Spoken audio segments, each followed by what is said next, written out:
বালিপুর পূর্ব রাধানগর প্রাথমিক বিদ্যালয়ে ভোট দিলেন বাম প্রার্থী বিপ্লব মৈত্র। ভোট দেওয়ার পরে তার প্রতিক্রিয়া কি আমরা শোনাবো। অবশ্যই দেখুন, লম্বা লাইন রয়েছে, সবাই ভোট দানের জন্য উৎসাহী। এখানে মানুষেরা কোনোবারই এবারে এখানে গন্ডগোল হয় না। ভোট এখানে মানুষেরা শান্তিপূর্ণভাবেই ভোট দেয়। নিজের বুথে দাঁড়িয়ে লাইন দিয়ে সকালেই দেখলাম ভোট দিলেন, কেমন লাগলো? যবে থেকে ভোটাধিকার এর বয়স হয়েছে, সেই তবে থেকেই দেশকে বাঁচানোর জন্য, রাজ্যকে বাঁচানোর জন্য আমরা ভোট দিচ্ছি।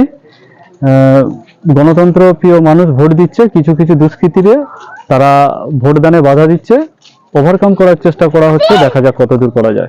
কোনো খবর উঠে এসছে এখনো শান্তি? বিভিন্ন জায়গায় আসছে, সেটাকে আমাদের কর্মীরা ওভারকাম করার চেষ্টা করছে। প্রশাসনকে বলা হয়েছে, দেখা যাক প্রশাসন কতখানি সচেষ্ট হয়।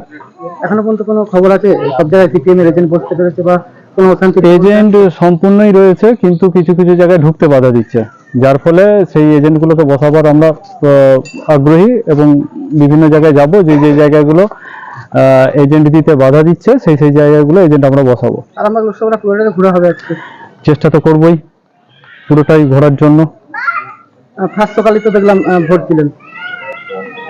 অবশ্যই মানুষের উৎসাহ উদ্দীপনা, তারা চোর দুর্নীতিগ্রস্ত সরকারকে পরিবর্তন করার জন্যই লাইন দিয়েছে।